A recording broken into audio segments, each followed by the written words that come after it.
இப்போ drugs issue பார்த்தீங்கன்னா ஒரு பெரிய இஷ்யூவாக இருக்கு. அதுவும் நேற்று NCB அதிகாரிகள் வந்து டெல்லியில் ப்ரெஸ் மீட் நடத்தியிருக்கிறாங்க. அதில் குறிப்பாக ஜாஃபர் சாதிக்கினுடைய கன்ஃபெஷன் ஸ்டேட்மெண்ட்டை ஒரு செய்தி குறிப்பாக பத்திரிகை நண்பர்களுக்கு தெரிவித்திருக்கின்றார். 2019 ஹோட்டல் வாங்கினது, அதன் பிறகு மங்கை என்கின்ற படத்துக்கு வந்து முழுவதுமாக ட்ரக்ஸ் மூலமாக வந்த பணத்தின் மூலமாக அந்த மங்கை படத்தை ஃபைனான்ஸ் பண்ணது. அதன் பிறகு தமிழகத்தில் அரசியல் சார்ந்த புள்ளிகளோடு இருக்கக்கூடிய தொடர்பு, அது மட்டும் இல்லாமல் ஒரு இன்டர்நேஷனல் ட்ரக் பெண். எனக்கு ஆச்சரியம் என்ன, நிறைய செய்தித்தாளை பார்க்குறேன். ஒரு செய்தித்தாளில் ஃபிலிம் ப்ரொடியூசர்னு போட்டிருக்கீங்க, இன்னொரு செய்தித்தாளில் ட்ரக்னு போட்டிருக்கீங்க. ஆனால் எங்கேயுமே ஒரு சார்ந்திருக்கக்கூடிய கட்சியை காணாமே. இன்னைக்கு பிஜேபிக்காரங்க ரோட்ல நடந்து போய் ஏதாச்சும் கீழே விழுந்துட்டா கூட பிஜேபி அப்படின்னு போடுறீங்க. அதனால் இன்னைக்கு அவர் திமுகவினுடைய முக்கியமான புள்ளி என்பதை யாரும் மறுக்கக்கூடாது, மறைக்கக்கூடாது. காரணம், திமுகவினுடைய அயலக அணியில ஒரு பெரிய புள்ளியாக இருந்து அதன் மூலமாக நியூசிலாந்து, ஆஸ்திரேலியா, அமெரிக்கா எல்லா பகுதியிலும் கூட தன்னுடைய ட்ரக் நெட்வொர்க் அது பலப்படுத்துவதற்கு திமுகவை பயன்படுத்தி கொண்டார். அதே நேரத்தில் திமுகவுடைய முக்கியமான தலைவர்களோடு மிக நெருக்கமாக இருந்தவர். அதனால் தமிழக மக்கள் அதை கூர்ந்து பார்க்கிறாங்க. இன்னைக்கு தமிழகத்துல போதை கலாச்சாரத்தை முழுவதுமா ஒழிக்க வேண்டும் என்றால் ஒரு ஜாஃபர் சாதிக்க பிடிச்சா பத்தாதுங்கண்ணே. அரசு நடத்தக்கூடிய மதுக்கடைகளை மூட வேண்டும், அது வந்து ரொம்ப முக்கியம். இரண்டாவது, அரசே ஒரு போதை கலாச்சாரத்தை உருவாக்கிவிட்டு திமுகவினுடைய முக்கிய புள்ளிகளே சாராய ஆலை நடத்திவிட்டு ஒரு ஜாஃபர் சாதிக்க பிடிச்சிட்டு நான் போதை கலாச்சாரத்தை ஒழித்து விடுவேன், அது ஒழியாதுங்கண்ணா. இதை மக்கள் உணர்கின்றார்கள். 2024 அவருடைய வாக்கும் கூட இதை சார்ந்து இருக்கும் என்று நம்புகின்றேன். அதனால் சம்பந்தப்பட்டவர்கள் யாராக இருந்தாலும் கூட NCB அதிகாரிகள் தயவு தாட்சணியம் இல்லாம அவர்களை பிடிக்க வேண்டும், அவர்களை விசாரணை வளையத்துக்குள்ள கொண்டு வரணும், நீதியின் முன்பு நிறுத்த வேண்டும் என்பது எங்களுடைய வேண்டுகோளாக இருக்கு. திராவிட முன்னேற்ற கழகத்தை களங்கப்படுத்த பாரதிய ஜனதா கட்சி செய்யும் அரசியல் தமிழ்நாட்டிலேயும் எடுபடாது, அகில இந்திய அளவிலேயும் எடுபடாது. பாரதிய ஜனதாவினுடைய அரசினுடைய சர்வாதிகார பிடியிலே இருந்து இந்தியாவை மீட்க வேண்டும், நாட்டை விடுவிக்க வேண்டும் என்பதற்காக அகில இந்திய அளவிலே அணி திரட்டுவதிலே முக்கிய பங்கு வகித்த இன்றைக்கு வைத்து கொண்டிருக்கிற திராவிட முன்னேற்ற கழகத்தை தேர்தல் களத்திலே களங்கப்படுத்தி அரசியல் ஆதாயம் பெற்றுவிடலாம் என்று பாரதிய ஜனதா கட்சி இன்றைக்கு ஒரு தப்பு கணக்கு போட்டு கொண்டிருக்கிறது. அதற்கு துணையாக அதிமுகவும் இன்றைக்கு துதிபாடி கொண்டிருக்கிறது. ஒன்றை மட்டும் சொல்லுகிறோம், முன்பெல்லாம் என்ன செய்தார்கள் என்றால் வருமான வரித்துறை, CBI, அமலாக்கத்துறை போன்றவற்றை வைத்து ஒன்றிய அரசுடைய விசாரணை அமைப்புகளை அரிசியாக களமிறக்கிவிட்ட பாரதிய ஜனதா கட்சியினுடைய அரசு இன்றைக்கு தமிழ்நாட்டிலே திராவிட முன்னேற்ற கழக அரசை களங்கப்படுத்த வேண்டும் என்கின்ற நோக்கத்தோடு இப்பொழுது NCBயை களத்திலே இறக்கிவிட்டிருக்கிறது.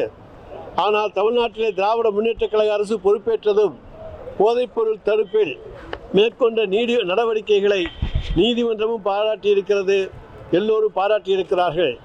ஆனால் இன்றைக்கு திராவிட முன்னேற்ற கழகத்தை NCBயை வைத்துக்கொண்டு மிரட்டி பார்க்கலாம் என்று எண்ணி பார்க்கிறார்கள். அதிலும் குறிப்பாக ஒரு விசாரணை அமைப்பினுடைய NCBயினுடைய விசாரணை அமைப்பினுடைய துணை இயக்குனர் ஞானேஸ்வர் சிங் டெல்லியில் பத்திரிகையாளர்களை சந்திக்கிறார். ஒரு விசாரணை அமைப்பினுடைய ஒரு துணை இயக்குனர் இன்றைக்கு பத்திரிகையாளர்களை சந்திக்கின்றார். அதில் என்னவென்று சொன்னால், அந்த புலன் விசாரணை அமைப்பு முழுமையாக்கப்படவில்லை, முழுமையாக்கப்பட்ட பிறகு அவர் சந்திக்க வேண்டும். ஆனால் அதற்கு முன்னரே திராவிட முன்னேற்ற கழகத்தை கொச்சைப்படுத்தி விட வேண்டும், அசிங்கப்படுத்தி விட வேண்டும் என்பதற்காக பத்திரிகையாளர்கள் சந்திப்பை வைத்துக்கொண்டு அதன் மூலமாக ஏதாவது அரசியல் ஆதாயம் அடைய முடியுமா என்று ஒரு தப்பு கணக்கை அவர்கள் போட்டு கொண்டிருக்கிறார்கள். தமிழ்நாடு மக்கள் என்றைக்கும் அதை மறந்துவிட மாட்டார்கள். ஏனென்று சொன்னால், இன்றைக்கு தமிழ்நாட்டு அரசியலிலே குட்காவை அமைச்சர்களே வைத்து குட்கா வியாபாரிகளுக்கு துணையாக இருந்தது அண்ணா திராவிட முன்னேற்ற கழகத்துடைய ஆட்சியிலே என்பது நாடறிந்த உண்மை. இன்றைக்கு நீதிமன்றத்தில் நாங்கள் போராடி அந்த அமைச்சர் மீதும் அதனுடைய தொடர்புடைய அதிகாரிகள் மீதும் இன்றைக்கு CBI விசாரணை நடவடிக்கை மேற்கொண்டிருக்கின்றோம். இதெல்லாம் ஆட்சியாளர்களே துணையாக இருந்தார்கள். இன்னொன்று சொல்ல போனோம் என்று சொன்னால், முன்னாள் அமைச்சர் விஜயபாஸ்கருடைய வீட்டில் இருந்து ஒரு பேப்பர் எடுக்கப்படுகிறது. அதில் 85 கோடி ரூபாய் எந்தெந்த அமைச்சர்களுக்கு தரப்பட்டன என்கின்ற விவரங்கள் இருக்கின்றன. ஆனால் அதிலேயும் இன்றைக்கும் வருமான வரித்துறையோ அமலாக்கத்துறையோ யாரும் எந்த விதமான நடவடிக்கையும் எடுத்ததாக கிடையாது. எனவே இன்றைக்கு எந்த வகையிலையாவது பாரதிய ஜனதா கட்சியை தாங்கி பிடிக்கலாம் என்று ஒன்றிய அரசினுடைய புலன் விசாரணை அமைப்புகள் துடித்துக் கொண்டிருக்கின்றன. அவர்களுக்கு நாங்கள் ஒன்று சொல்லிக்கொள்ள கடமைப்பட்டிருக்கின்றோம். ஜாபர் சாதிக் மீது நீங்கள் பிப்ரவரி 15ஆம் தேதி அன்றைக்கு லுக் அவுட் நோட்டீஸ் பிறப்பித்திருக்கிறோம் என்கிறீர்கள். அவரை தேடப்படும் குற்றவாளி என்று அறிவிப்பதாக சொல்லியிருக்கிறீர்கள். பிப்ரவரி 21ஆம் தேதி அவர் மங்கை என்கின்ற படத்தினுடைய வெளியீட்டு விழாவிலே இங்கே கலந்து கொண்டிருக்கின்றார். அப்பொழுது உங்களுடைய NCB எங்கே போனது? இன்னும் சொல்ல போனோமே ஆனால் 2013 அவர் மீது ஒரு வழக்கு வந்தது. அன்றைக்கு அண்ணா திராவிட முன்னேற்ற கழகம் தான் ஆட்சியில் இருந்தது. ஒழுங்காக அந்த வழக்கையும் நடத்தவில்லை. ஆனால் அன்றைக்கு ஜாபர் சாதிக்காக வழக்கை நடத்தியவர் பால் கனகராஜ் என்கின்ற பாரதிய ஜனதா கட்சியினுடைய வழக்கறிஞர்களுடைய தலைவர். எனவே ஜாபர் சாதிக்கை அன்றைக்கு காப்பாற்றியது இன்றைக்கு பேசிக் கொண்டிருக்கிற எடப்பாடி பழனிசாமியுடைய அதிமுக ஆட்சியிலே தான் அது நடந்ததே தவிர வேறு எதுவும் கிடையாது. இது எங்களுடைய இயக்கத்திலே 2 கோடி பேருக்கு மேல் உறுப்பினர்கள் இருக்கிறார்கள். வருகின்றவர்களை எல்லாரையும் சோதித்து பார்த்து நாங்கள் யாரையும் சேர்க்க முடியாது. ஆனால் அதே நேரத்தில் அவர்கள் தவறு செய்திருக்கிறார்கள் என்று தெரிந்தால் உடனடியாக அவர்கள் மீது நடவடிக்கை எடுக்கப்படுகிறது. ஜாபர் சாதிக்கு போன்றவர்களால் கட்சியை விட்டே நீக்கப்பட்டிருக்கிறார்கள். இந்த போதைப்பொருள் நடமாட்டத்துக்கு முக்கிய காரணமாக அமைந்திருப்பது எந்த மாநிலம் என்று சொன்னால் குஜராத் மாநிலத்துடைய முந்திரா துறைமுகம்தான். அந்த முந்திரா துறைமுகத்தில் 21,000 கிலோவும் கடத்தப்பட்டது, 9,000 கிலோவும் கடத்தப்பட்டிருக்கிறது. இப்படி பல்வேறு அது பாகிஸ்தான் அமைப்புகளோடெல்லாம் கடத்தப்பட்டிருக்கின்றன. இப்படி உத்தரப்பிரதேசத்திலும் குஜராத்திலும் மகாராஷ்டிராவிலும் தான் அதிகமான வழக்குகள் இன்றைக்கு போடப்பட்டிருக்கின்றன. எனவே இன்றைக்கு தமிழ்நாட்டின் மீது தேர்தல் வருகின்ற பொழுது ஏதாவது ஒரு பொய்யான குற்றச்சாட்டை திராவிட முன்னேற்ற கழகத்தின் மீது சுமத்திவிட முடியாதா என்று பகல் கனவு கண்டு கொண்டிருக்கிற இன்றைய ஒன்றிய அரசு அவர்களுக்கு ஒன்றை மட்டும் சொல்லிக் கொள்கிறோம். தமிழக மக்கள் ஏமாளிகள் அல்ல. அவர்களுக்கு தெரியும் திராவிட முன்னேற்ற கழகம் என்றைக்குமே சட்டவிரோத நடவடிக்கைகளில் ஈடுபடாது. அதற்கு துணை போகின்றவர்கள் யாரையும் நாங்கள் வைத்துக் கொள்ள மாட்டோம் என்பதையும் இங்கே உறுதிபட கூறிக்கொள்கின்றேன். எனவே எங்கள் மீது பழிபோட நினைக்கின்றவர்களுக்கு ஒன்றை மட்டும் சொல்கிறோம், இதற்கெல்லாம் நீங்கள் தான் பொறுப்பாளிகளை தவிர உங்கள் ஆட்சியிலே தான் NCB தான் இதற்கான முழு பொறுப்பு. ஆனால் அந்த NCB இன்றைக்கு என்ன சொல்லுகிறது? இங்கே தமிழ்நாட்டில் இன்றைக்கு ஏதாவது பிடித்தார்களா? ஜாபர் சாதிக்கை பற்றி சொல்லுகிற பொழுது அது டெல்லியிலேயும் வேறு மாநிலத்திலேயும் தான் அது பிடிக்கப்பட்டதை தவிர தமிழ்நாட்டிலே கிடையாது.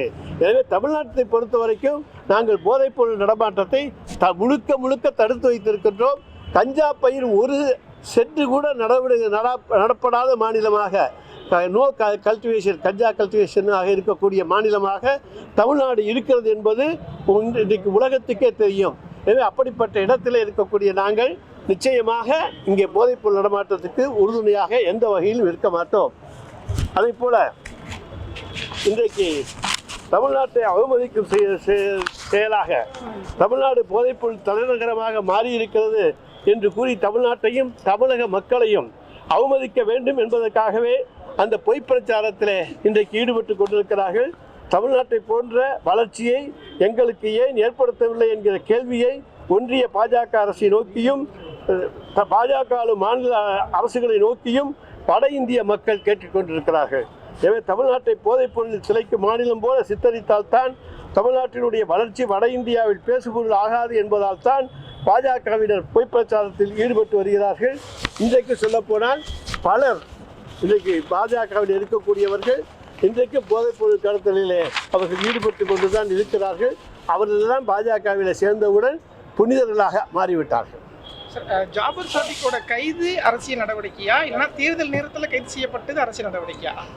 அதாவது கைது தேர்தல் நேரத்தில் நடந்தது எல்லாமே திராவிட முன்னேற்ற கழகத்தில், ஏன்னா இது முன்னாலே நடந்த ஒரு சம்பவம். எனவே தேர்தல் நேரத்திலே அதை கொண்டு வந்து திமுக மீது பழி போடலாம் என்று தப்பு கணக்கு போட்டார்கள். உடனடியாக நாங்கள் அவரை இயக்கத்தை விட்டு நீக்கிவிட்டோம். அவருக்கும் எங்களுக்கும் எந்த விதமான தொடர்பும் கிடையாது. அந்த தொடர்புகள் எல்லாம் உள்ளவர்கள் அதிமுகவிலேயும் பாஜகவிலேயும் தான் இருக்கிறாங்க. அதை நன்றாக நீங்கள் தெரிந்து கொள்ளுங்கள். இந்திய தேர்தல் ஆணையர்ல ஒருத்தர் வந்து நேற்று இரவு இதுக்கு நம்ம இந்த சப்ஜெக்ட் பேசிக்கலாம்.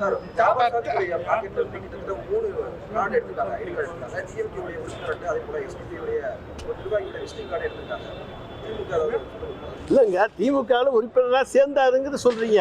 நாங்கள் தான் நீக்கிட்டோமே. உடனடியாக எங்களுடைய கவனத்துக்கு கொண்டு வரப்பட்ட உடன் அவர் கட்சியினுடைய அடிப்படை உறுப்பினர்ந்தே நீக்கப்பட்டார். சஸ்பெண்ட் செய்யப்படவில்லை, நீக்கப்பட்டார். சார், அவர் திமுகவில் பல்வேறு முக்கிய பொறுப்புகளில் வந்து முக்கிய பொறுப்புகள் இருந்தவங்களாம் சந்திச்சிருக்காரு. அதுன்றதை இப்போ கண்டுபிடிச்ச பிறகுதான் நீக்கியிருக்கோம்.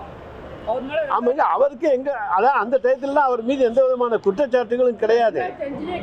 2013 அன்றைக்கு அது விடுதலை ஆகிவிட்டது.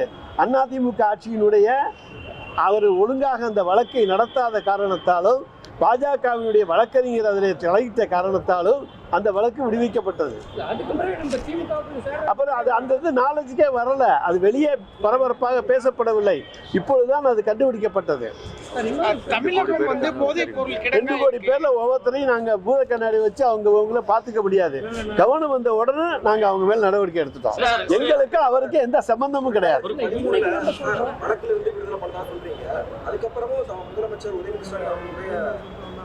சார், அந்த வழக்கே வெளியே தெரியாம நடந்த வழக்கு தான். வெளியே அந்த வழக்கு நடந்தது இப்பதான் தெரியுது.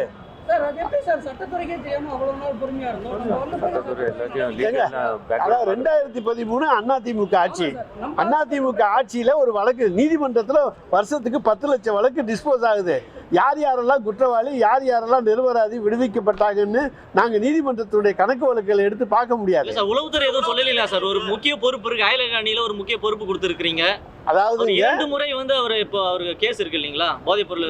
அதாங்க இப்பதாங்க புது கேஸ், முன்னால பழைய கேஸ். அது விடுதலை ஆனுச்சு. அது விடுதலை ஆனதுக்கு அதிமுகவும் பாஜகவும் தான் காரணமே தவிர நாங்கள் அல்ல. சார், இப்போ என்சிபி வீட்டில் டெல்லியில பிடிச்சமா ஜெய்ப்பூர்ல பிடிச்சமான்னு ஒரு குழப்பமா சொல்றாங்க. அவங்க வந்து எங்க பிடிச்சாங்கிறது நான் அவங்களே தெளிவா சொல்லல.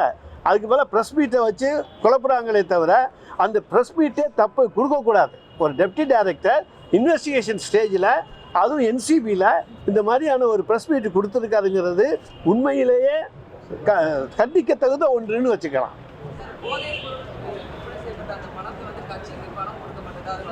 ஒரு பைசா கூட கட்சிக்கு தரப்படவில்லை.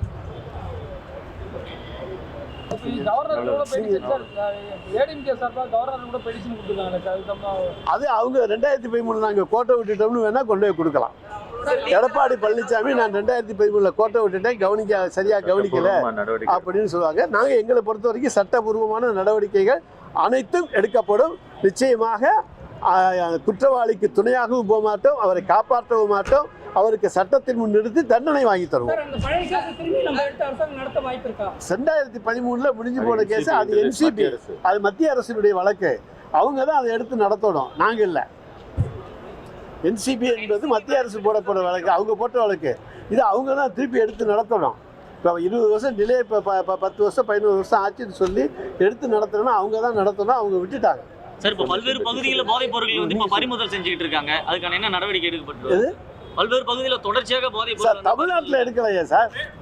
தமிழ்நாட்டில் நாங்கள் போதைப் பொருள் நடமாட்டத்தை அனுமதிக்கவே இல்லையே. தமிழ்நாட்டில் எங்கேயும் எடுக்கலையே. வெளி மாநிலங்களில் தான் எடுக்கிறாங்க. வெளி மாநிலங்கள் எடுக்கிறதுக்கு அந்த மாநிலத்து அரசுகளும் மத்திய அரசு, ஒன்றிய அரசு தான் நடவடிக்கை எடுக்கணும். நாங்கள் எப்படி எடுக்க முடியும்? யார் எப்படி எதுக்கு ஆட்சேபனை சொல்ல போறோம்? நாங்க தான் அவரை எங்களுடைய இயக்கத்திலே இல்லைன்னு நீக்கியாச்சு.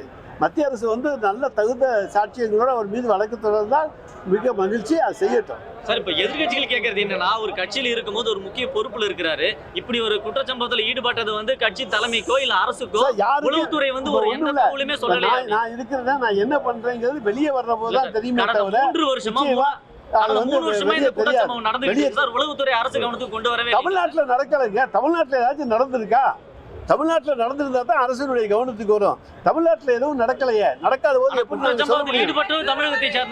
அந்த குற்றச்சம்பவமும் வெளியே வந்தது இப்பதானே. குற்றச்சம்பவம் முன்னாலே வந்துருந்துச்சுன்னா நாங்கள் அதை உஷாராயிருப்போம். அதனால ஒன்றும் பிரச்சனையே கிடையாது.